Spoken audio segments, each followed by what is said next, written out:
संवैधानिक संस्था संविधान के खिलाफ फर्जी वोटर से वोट डलवा देती है और ओनस कौन लेगा, उसकी सजा कौन भुगतेगा?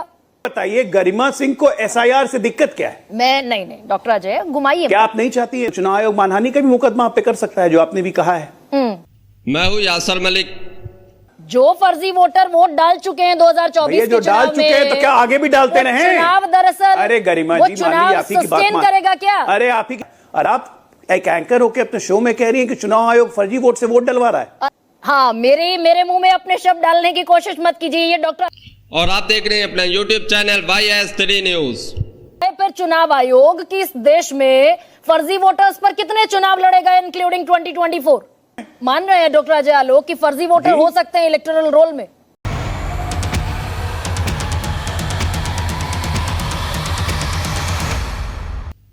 वोट चोरी के मुद्दे पर एंकर गरिमा सिंह ने बीजेपी के प्रवक्ता को ऐसा फंसाया कि बीजेपी के प्रवक्ता धमकी देने पर आ गए।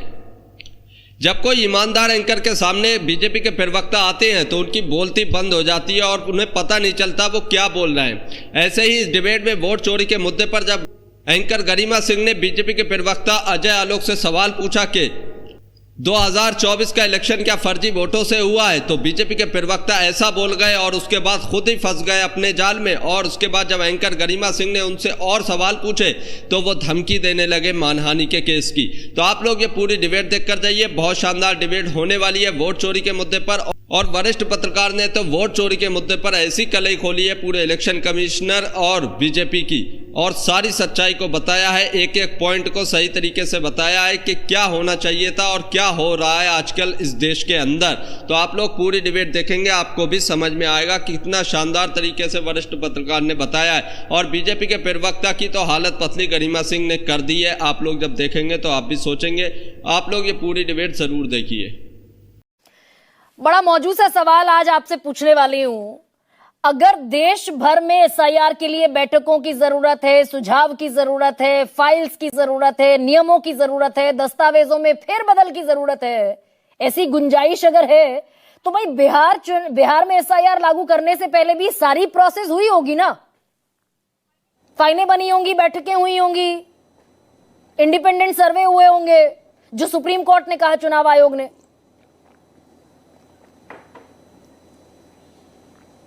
तो फिर उसमें क्या दिक्कत क्या है आपको? बताइए। नहीं, मैं पूछ रही हूं भाई, हुई होगी ना बैठकें? दिक्कत क्या है? एसआईआर अगर बैठक कर रही है चुनाव आयोग सारे सीईओ के साथ, सारे राज्यों के सीईओ के साथ, और पूरे देश में एक साथ अगर एसआईआर करवाने का निर्णय ले लिया है तो उसमें क्या दिक्कत है? किसको दिक्कत है? संवैधानिक संस्था है, उसके संविधान के अधिकार, उसको ये शक्तियां मिली हुई हैं, वो एसआईआर करवा सकता है, तो करवाने दीजिए, उसमें दिक्कत क्या है? मैं ये पूछ रही हूं, पहले कहते थे कि सिर्फ बिहार में क्यों, देश में क्यों नहीं? अब पूरे देश में हो रहा है तो पूरे देश में क्यों? अरे बिहार ने तो रास्ता दिखा दिया ना, बिहार ने तो रास्ता दिखा दिया। हमेशा दिशा देता है बिहार ने दिशा दिखा दी, ऐसे करना है, ऐसे करना है। सुप्रीम कोर्ट तक में मामला गया, सुप्रीम कोर्ट तब गाइडलाइंस जारी कर रहा है, उसी गाइडलाइंस पे एसआईआर हो रही है, उसी गाइडलाइंस पे देश में भी होगा। उससे दिक्कत क्यों है? नहीं तो वो गाइडलाइंस चुनाव आयोग दिखाने को राजी क्यों नहीं चाहिए? सुप्रीम कोर्ट में चुनाव आयोग ने कहा कि भाई हमने एक इंडिपेंडेंट सर्वे कराया, जिसके बाद एसआईआर की जरूरत लगी, वोटर लिस्ट के शुद्धिकरण की जरूरत थी, करा दिया। और जब रिकॉर्ड मांगा आरटीआई से, राइट टू इंफॉर्मेशन से, तो चुनाव आयोग कह रहा है कोई फाइल नहीं है, कोई दस्तावेज नहीं है, कोई बैठक नहीं है, कोई दिशा निर्देश का हमारे पास रिकॉर्ड ही नहीं है। गरिमा जी, जब मामला सुप्रीम कोर्ट में हो और सुप्रीम कोर्ट में सारे रिकॉर्ड ऑन रिकॉर्ड रखे गए हों और हर चीज की वेरिफिकेशन सुप्रीम कोर्ट कर रहा हो, तो मुझे लगता है कि ऐसे सवाल का कोई मतलब नहीं बनता है ना। सारे चीज तो सुप्रीम कोर्ट में हो रहा है, एसआईआर पूरे देश में होना है, तो स्वागत योग्य कदम होना चाहिए।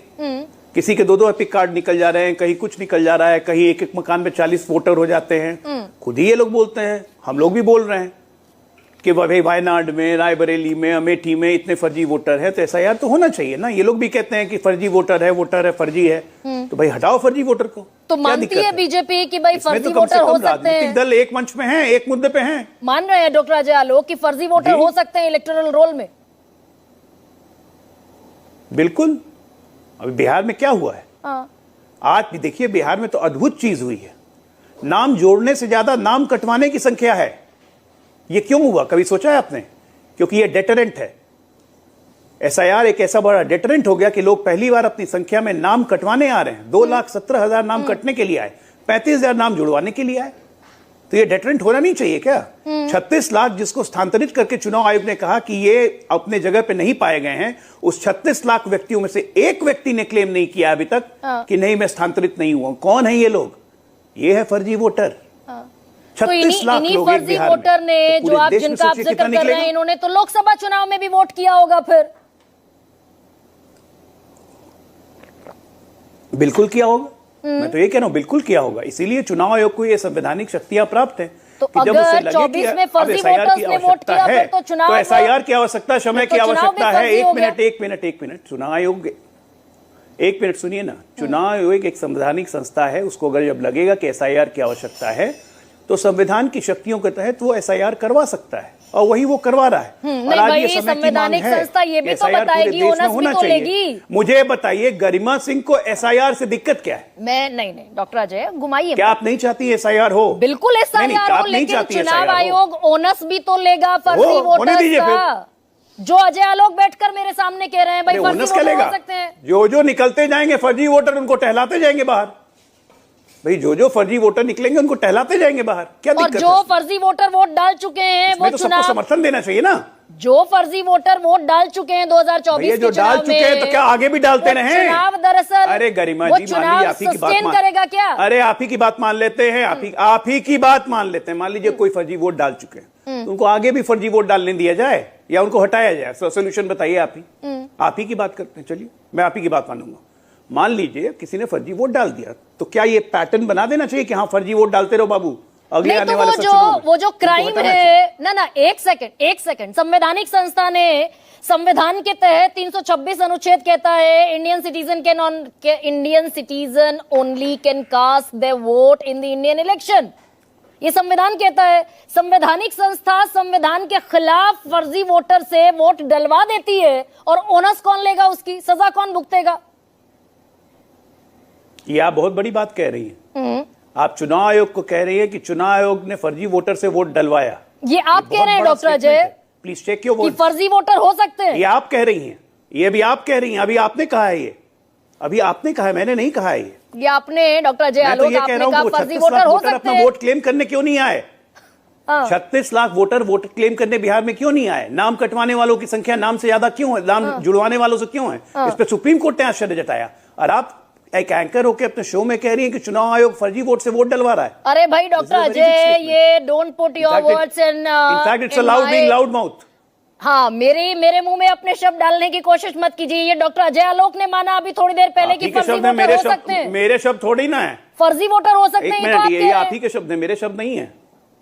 तो अनुराग बिल्कुल हो ठाकुर सकते हैं, पे उसको हटाना चाहिए, उसको तो हटाने यानी का काम चुनाव अनुराग आयोग का है, ठाकुर राजनीतिक दलों का नहीं है। आपके बड़े नेता गलत बोलते हुए दिखाई दिए थे कि रायबरेली में 3 लाख डाउटफुल वोटर्स हैं, वायनाड में 93,000 डाउटफुल वोटर्स हैं, कन्नौज में, मैनपुरी में, डायमंड हार्बर में, सब जगह डाउटफुल वोटर्स हैं, फर्जी वोटर्स हैं। ये तो आप कह रहे थे भाई। गरिमा जी अभी मैंने आपके शो में 3 मिनट पहले यही बात कही थी कि हम भी कह रहे हैं कि अमेठी में, रायबरेली में हर जगह फर्जी वोटर है। अच्छा। कांग्रेस पार्टी भी कह रही है फर्जी वोटर है, एक एक एड्रेस पे 57 वोट जुड़े हुए हैं। तो जब कांग्रेस भी कह रही है, भाजपा भी कह रही है, बाकी दल भी कह ही रहे हैं फर्जी वोटर हैं, तो हटाओ फर्जी वोटर को। इसमें तो सारे दल एक मत में है ना। फिर क्यों दिक्कत है? SIR का फिर विरोध क्यों करना है? मतलब कुल मिला के इस देश में फर्जी वोटर पर तो बताए फिर चुनाव आयोग कि इस देश में फर्जी वोटर्स पर कितने चुनाव लड़ेगा इंक्लूडिंग 2024? देखिए ऐसा है, इंक्लूडिंग 2024 आप जो ये कहना चाह रही हैं, तो उस हिसाब से तो 99 सीट पे जो कांग्रेस पार्टी जीती है फर्जी वोटर से ही जीत गई। 240 हमें जीता है तो सब फर्जी वोटर ही हमने जीता, हमको जिता दिया। अजीब कैलकुलेशन है। नहीं करिए ना, दूध का दूध पानी का पानी। अगर आप साथ खड़े हैं फर्जी वोटर्स पर, पहले बोला बिहार में चुनाव है, टाइमिंग के सवाल है। एक मिनट, आपने पहले कहा, एक मिनट गरिमा जी मुझे खत्म करने दीजिए, फिर सवाल पूछिएगा। आपने पहले कहा बिहार में चुनाव के टाइमिंग पे सवाल है, पहले क्यों नहीं करवा लिया, अभी क्यों करवा रहे हो? अब जब पूरे देश में हो रहा है तो पूरे देश के चुनाव तो अभी है नहीं। देश के चुनाव तो 29 में होंगे। फिर घूम गए राज्यों आप। के चुनाव हर साल फिर घूम गए। अरे पहले बताइए ना तो SIR कब हो कि ये बताए फिर चुनाव आयोग कि भाई फर्जी वोटर जो एग्जिस्ट करते हैं बीजेपी के मुताबिक भी, कांग्रेस के मुताबिक भी, तो चुनाव आयोग को ये बताना चाहिए ना कि इस देश में कितने चुनाव फर्जी वोटर के आधार पर लड़ लिए गए अभी तक। तो ये सवाल तो आप चुनाव आयोग से पूछ लीजिए। मैंने मना थोड़ी नहीं किया है। ये सवाल जाके चुनाव आयोग से पूछ लीजिए। मैंने मना खुद थोड़ी नहीं किया है। ईमेल कर दीजिए चीफ इलेक्शन कमिश्नर को। मतलब ये बीजेपी के मन में सवाल नहीं आता, इस देश की सबसे बड़ी पार्टी के मन में ये सवाल नहीं आता। आप ये कह रही हैं कि चुनाव आयोग फर्जी वोट डलवाता है। आप ये कहिएगा कि चुनाव आयोग फर्जी वोट डलवा रहा है, तब तो चुनाव आयोग मानहानि का भी मुकदमा आप पे कर सकता है, जो आपने भी कहा है। चुनाव आयोग राहुल गांधी पर तो मुकदमा आज तक कर नहीं पाया। हलफनामा देना पड़ेगा, नहीं तो देश से माफी मांगनी पड़ेगी। अगर राहुल गांधी बोगस जानकारी फैलाते हुए घूम रहे हैं, अगर राहुल गांधी कानून के विरुद्ध, संविधान के विरुद्ध बोगस जानकारी फैलाते हुए घूम रहे हैं, सुप्रीम कोर्ट में जाना चाहिए चुनाव आयोग को। डिबेट को पूरा देखकर जाइए अभी आगे। वरिष्ठ पत्रकार जो खुलासा करने वाले वोट चोरी पर और इलेक्शन कमीशन पर और बीजेपी पर, वो बहुत ही हैरान कर देने वाला है। आज तक आपने ऐसे खुलासे नहीं सुने होंगे, तो पूरी डिबेट देखिए, वरिष्ठ पत्रकार की सारी बातों को सुनिए। चुनाव आयोग तो ऑलरेडी सुप्रीम कोर्ट में है ही, अपना काम करेगा चुनाव आयोग। मैं कौन होता हूँ चुनाव आयोग को सलाह देने वाला कि उसे क्या करना चाहिए, नहीं करना चाहिए। हमने तो पहले ही मांग की थी कि एफआईआर करे चुनाव आयोग। अब कब करता है, किस पे करता है, ये तो चुनाव आयोग तय करेगा ना। अब चुनाव आयोग की जिम्मेदारी मैं तो नहीं तय कर सकता। फर्जी वोटर हो सकता है इलेक्टोरल रोल में, भाई ये आज अजय आलोक कहते हुए दिखे। उसको ठीक करने के लिए ये प्रावधान है एसआईआर का। और मतलब हमें ये नहीं पता कि हम ये गलती जो इतनी बेचैनी मची हुई है। अच्छा, मैं डॉक्टर अजय ये पूछ रही हूँ, हमें नहीं पता भाई कितने चुनाव हमने लड़ लिए फर्जी वोटर से। ठीक तो कर रहे हैं, that is a corrective measure, इसमें कोई दिक्कत थोड़ी है ठीक करने में। लेकिन कितने चुनाव हमने लड़ लिए ये हमें नहीं पता ना, ये तो हमें नहीं पता। ओके 70 साल से चुनाव हो रहे देश में, पता नहीं हमें। थोड़ी ये पहला चुनाव थोड़ी ना हुआ। 1952 से देश में चुनाव कहां में पता है। 51 से होना है, 4 बार एसआईआर भी पहले हो चुका। नहीं करवाते, फालतू एसआईआर। संसद ने कानून लिया, हटाइए इसको संविधान से। यही चाहती हैं आप। गजब हाल है भाई। इलेक्शन कमीशन में जो आज से ये खबर मैं आपको बता रही हूं, आप स्वयं जानते होंगे भाई, 10 सितंबर को एक बैठक हो रही है। क्या वाकई अब ये बहुत विपक्ष का नैरेटिव गहरा उतर गया क्या जनता के जहन में, दिमाग में? इसीलिए बाकी और दस्तावेजों पर भी विचार हो रहा है कि भाई और क्या ले सकते हैं हम। यहां तो बड़ी जिद पर अड़ा हुआ था चुनाव आयोग, कुछ और लेंगे ही नहीं। देखिए, आज के दिन हम क्या सवाल उठा रहे हैं कि जो इलेक्शन की लिस्ट है, वोटर्स की लिस्ट है, उसकी ईमानदारी पे, उसकी प्योरिटी पे सवाल है। और जब उसको हमने प्योर बनाना है उस लिस्ट को, तो उसका जो प्रोसेस होगा वो भी तो प्योर होना पड़ेगा। Absolutely sir. ये सवाल है इंटेग्रिटी ऑफ द प्रोसेस पे। और ये बात समझ नहीं रहे लोग। ये कह देना कि इलेक्शन कमीशन पे सवाल क्यों उठ रहे हैं, जब सुप्रीम कोर्ट के हाई कोर्ट के किसी जज की व्यक्तिगत इन्वॉल्वमेंट पे सवाल उठ जाता है कोर्ट प्रोसीडिंग्स में, तो केसेस से रिक्यूज कर जाती है, वो जजेस रिक्यूज करते हैं। ये रिक्यूज क्यों नहीं कर रहे थे इलेक्शन कमीशन वाले? कम से कम चीफ इलेक्शन कमीशन तो रिक्यूज कर ले। हाँ। लेकिन उन्होंने तो एक बार भी ऑफर भी नहीं किया। देखिए, मेरी बात समझिए, ये बात सच है कि आरोप लगते रहे हैं इलेक्शन कमीशन पे, पहले वाले भी और अब वाले भी। लेकिन आज जो आरोप लगे हैं वो बड़े संगीन लगे हैं। और आपने मुझे कहा कि ये लोग इस एक्सरसाइज को एक्सपैंड कर रहे हैं। अब गरिमा, आने वाले कुछ महीनों में आपको पता है कि 4 स्टेट्स जहां इलेक्शन होने हैं और जहां पर एसआईआर लाना पड़ेगा, वो कौन कौन सी स्टेट्स हैं? बंगाल है, असम है, असम है, केरला है, तमिलनाडु और वेस्ट बंगाल है। आप समझिए, ये बड़ी ह्यूजली सेंसिटिव स्टेट्स हैं। और असम जो एलियंस के मामले में सेंसिटिव स्टेट है, केरला लेफ्ट रूल स्टेट है, वहां पर भी आरोप लगाती रही है बीजेपी। और उसी तरह से तमिलनाडु और वेस्ट बंगाल, ये तो बहुत ही ह्यूजली सेंसिटिव स्टेट्स हैं which are governed forever by the opposition, जहां बीजेपी सत्ता में नहीं आई कभी। तो मैं ये कहता हूं कि अगर ये प्रोसेस आपने चलाना है, ईमानदारी से करवाना है, तो इस प्रोसेस में पारदर्शिता रखो। और सवाल आजकल सबसे बड़ी परेशानी मुझ जैसे लोगों को क्या है कि जानने का अधिकार नहीं दे रहे हैं हमको, ले रहे हैं। राष्ट्रपति भवन को चिट्ठी लिखो, क्या उनकी कोई मीटिंग हुई थी उपराष्ट्रपति से? राष्ट्रपति कहता है नथिंग ऑन रिकॉर्ड। उसने कहा नोटिफिकेशन इशू हुआ है क्या? वो कहता है जी होम मिनिस्ट्री से पूछो। Absolutely. You look at the shamelessness, कि हमें राष्ट्रपति भवन नहीं बता रहा कि उपराष्ट्रपति का क्या आशरा हुआ है, क्या हो रहा है उनके साथ, ये राष्ट्रपति भवन को नहीं पता। और राष्ट्रपति भवन कह रहा है आज दी होम मिनिस्ट्री। देखिए ये मामला गंभीर है सर। ये रिकॉर्ड ये नॉट रिकॉर्ड फाउंड, इसका सवाल मैं शायद आपसे पहली मर्तबा कर रही हूं। ये अगर एसआईआर जैसा इंटेंस रिवीजन शुरू होना था बिहार में, उसकी भी सर फाइल्स बनी होंगी, बैठकें हुई होंगी, डिस्कशंस हुए होंगे। अगर हुई होंगी तो बताएंगे ना आपको, या कागजी दिखा दिया गया हो। देखिए मैं इंटेग्रिटी ऑफ द प्रोसेस की बात कर रहा हूं कि मैं को डाउट है प्रोसेस की इंटेग्रिटी पे। मुझे इलेक्शन कमीशन की इंटेग्रिटी पे डाउट नहीं है, सरकार की इंटेग्रिटी पे डाउट नहीं है। हाँ। मुझे आज की रूलिंग पार्टी की इंटेग्रिटी पे डाउट नहीं है। हाँ। लेकिन मुझे जो प्रोसेस है उसकी इंटेग्रिटी पे, उसकी ईमानदारी पे डाउट है। हाँ। और अगर मुझे उस पर डाउट है तो उसका निवारण नहीं होना चाहिए किसी लोकतंत्र में क्या? नहीं सर। ओपी रावत, मैं आपसे एक और सवाल पूछती हूँ। OP Rawat farmer election commissioner, former chief election commissioner ने कहा कि अगर कोई भी छोटी से छोटा आरोप भी लगा तो हमने 10 मिनट में जांच करके सामने रख दिया। भाई राहुल गांधी अगर महादेवपुरा सीट पर इतने बड़े धांधली का आरोप लगा रहे हैं तो चुनाव आयोग कोई जांच करके क्यों नहीं दूध का दूध पानी का पानी कर देता?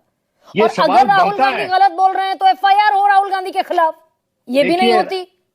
देखिए मेरी बात आप समझने की कोशिश कीजिए। आज के दिन जो हमारा इलेक्शन कमीशन ऑफ इंडिया है, जो कि एक कॉन्स्टिट्यूशनल एंटिटी है, वो बहुत बड़े धर्म संकट में और क्रेडिबिलिटी क्राइसिस में फंसा हुआ है और उसको उसमें से निकलने का रास्ता नहीं नजर आ रहा। लेकिन अगर उसके पास छुपाने को कुछ नहीं है तो अपने आप को ऑफर कर दे। आपको ये डिबेट देखकर कैसा लगा, इस पर अपनी राय जरूर देकर जाइए। और जो बीजेपी प्रवक्ता धज्जियां उड़ी हैं और जो बीजेपी के प्रवक्ता ने जवाब दिए उस पर क्या कहते हैं जरूर बताइए। और वरिष्ठ पत्रकार ने जो कुछ कहा है उसके बारे में आप क्या कहते हैं कमेंट जरूर कीजिए। Why can't the chief election commissioner step down rather than be humiliated on a daily basis by the leader of the opposition and the opposition parties? कोई भी खुददार आदमी, सेल्फ रिस्पेक्टिंग आदमी इतने बड़े ओहदे पे क्यों इतनी बदनामी झेलने के बावजूद? नहीं sir, why to step down sir, why to step down? OP Rawat कह रहे हैं 10 मिनट का काम है, हमारे पास सारी टेक्नोलॉजी है, 10 मिनट का काम है, उसको इन्वेस्टिगेट करके सामने रख देना। आप ठीक कह रही है, मैंने वो इंटरव्यू देखा है आपका और मैं ओपी रावत साहब को जानता हूं। लेकिन मैं आपको ये बताना चाहता हूं कि प्रोसेस वो शुरू करेगा ना जो फ्री एजेंट होगा। सवाल यही है, मैं इससे ज्यादा कुछ नहीं कहना चाहता। अगर इलेक्शन कमीशन ऑफ इंडिया आज के दिन फ्री एजेंट होता तो वो सब करवा लेता। मैं यहीं पे छोड़ देता हूं क्योंकि थैंक यू सो मच। ये है कि आज के दिन फ्री एजेंट नहीं लग रहा मुझे। Thank you so much sir. तो दोस्तों आप लोगों ने पूरी डिबेट देखी, आप लोग इस डिबेट के बारे में क्या कहते हैं अपनी राय इस पर जरूर देकर जाइए। और आप लोगों ने इस डिबेट में देखा होगा कि बीजेपी के प्रवक्ता भी ये मान रहे हैं कि फर्जी वोट हैं और फर्जी वोटों से जो है इलेक्शन भी हुए, ये भी माना, लेकिन जांच के लिए राजी नहीं है और ना ही इलेक्शन कमीशन जांच कराने को तैयार है। तो फिर ये पता कैसे चलेगा कि वाकई में फर्जी वोट हैं, राहुल गांधी ने जो इल्ज़ाम लगाए हैं वो सच्चे हैं या झूठे हैं? जब तक कोई जांच नहीं होगी इस विषय पर, इस मुद्दे पर, तो ये मुद्दा ऐसे ही चलता रहेगा, एक दूसरे के ऊपर इल्ज़ाम लगते रहेंगे। बीजेपी भी इल्ज़ाम लगा रही है और कांग्रेस पार्टी तो इल्ज़ाम लगा ही रही है। राहुल गांधी ने पूरे सबूत के साथ प्रेस कॉन्फ्रेंस करके सारी सच्चाई बताई है। तो इस पर जांच भी होना ज़रूरी है। जैसा वरिष्ठ पत्रकार ने कहा कि आज के टाइम में जो इलेक्शन कमिश्नर है वो फ्री एजेंट की तरह काम नहीं कर रहे हैं, तो इसका भी बहुत बड़ा मतलब निकलता है। आप लोग इसके बारे में क्या कहते हैं कमेंट ज़रूर करके जाइए। और राहुल गांधी ने जो इल्ज़ाम लगाए हैं और जो बम की बात की थी उन्होंने, तो वो बम फोड़ा था वोट चोरी के मुद्दे को लेकर, और अब फिर से राहुल गांधी हाइड्रोजन बम यानी वोट चोरी के और बड़े सबूत और कहां देने, हरियाणा के देने वाले हैं। तो इस पर भी अब सबकी नजरें बनी हुई हैं कि राहुल गांधी कब वो सबूत पेश करेंगे और फिर से बड़े खुलासे करेंगे। तो सब इसी के बारे में है। और कांग्रेस पार्टी के ट्विटर हैंडल पर एक वीडियो जारी की गई थी जिसमें उन्होंने हाइड्रोजन बम जो वोट चोरी के इल्जाम फिर से जो सबूत देंगे उसका ट्रेलर भी रिलीज कर दिया है, वो भी सोशल मीडिया पर आ गया है। तो आप सबकी नजरें यही है कि राहुल गांधी वो किस दिन फिर से जो है वोट चोरी के इल्जाम को और बढ़ाएंगे और लगाएंगे इलेक्शन कमीशन के ऊपर, क्योंकि लेकिन जो इल्जाम राहुल गांधी ने लगाए थे वोट चोरी के उसकी ना तो जांच हुई है, ना ही इलेक्शन कमीशन कोई जवाब दे रहा है, ना ही बीजेपी इस पर कुछ बोलना चाह रही है। तो आप लोग इसके बारे में भी क्या कहते हैं जरूर बता कर जाइए। बिहार का चुनाव जैसे जैसे नजदीक आ रहा है, हिंदू मुस्लिम वाली राजनीति आगे बढ़ती जा रही है। दोनों तरफ से यही पॉलिटिक्स चल रही है। जमीनी स्तर की कोई बात नहीं कर रहा है। जो जनता के बेसिक मुद्दे होते हैं, महंगाई, बेरोजगारी, शिक्षा, इस चीज़ों की बात होना कम हो जाती है। सभी इलेक्शनों में यही हाल होता है। ज़मीनी मुद्दों की कोई बात नहीं करता, सिर्फ अपनी राजनीति चमकाने के लिए ऐसे मुद्दे लाए जाते हैं जिससे पार्टियों को फ़ायदा हो। और वही गोदी मीडिया का काम भी होता है। गोदी मीडिया भी ऐसे ही डिबेटें करता है जिससे बीजेपी को फ़ायदा हो। एसआईआर को लेकर सुप्रीम कोर्ट ने कड़े निर्देश भी इलेक्शन कमीशन को दिए थे। जब वो पहले आधार कार्ड नहीं मान रहे थे, फिर सुप्रीम कोर्ट के कहने पर सारे दस्तावेजों को मान्य किया गया था। लेकिन एसआईआर पर अभी भी जंग जारी है। एसआईआर के अंदर अभी भी विपक्ष ये आरोप लगा रहा है कि बहुत से ऐसे नाम हैं जो जीवित हैं, उनको मृत घोषित कर दिया है। ऐसे भी कई वोटर हैं जो मृत हो चुके हैं लेकिन उनका वोटर लिस्ट में नाम है। तो एसआईआर की प्रक्रिया पर अभी भी विपक्ष को भरोसा नहीं है और इसको लेकर सुप्रीम कोर्ट में अभी भी विपक्ष इसके खिलाफ जो है लड़ाई लड़ रहा है। तो आप लोग एसआईआर की प्रक्रिया पर क्या कहते हैं, वोट चोरी के मुद्दे पर क्या कहते हैं, और जो बिहार का इलेक्शन आ रहा है उसके बारे में क्या कहते हैं, कमेंट ज़रूर करके जाइए। अगर आप भी गोदी मीडिया का विरोध करते हैं तो हमारे चैनल YS3 न्यूज़ को अभी सब्सक्राइब कीजिए। वीडियो अच्छी लगी हो तो इसको लाइक करें। तो आप लोग ये भी बताकर जाइए, जो वरिष्ठ पत्रकार ने बातें बताई वो बड़ी चौंकाने वाली बातें थी, और जो उन्होंने इस बात कही है क्या वो आपको सही लगती है, इस पर कमेंट ज़रूर कीजिए। और जो बीजेपी प्रवक्ता की जो धज्जियां गरिमा सिंह ने उड़ाई हैं उसके बारे में आप लोग क्या कहते हैं, उस पर भी एक कमेंट ज़रूर करके जाइए।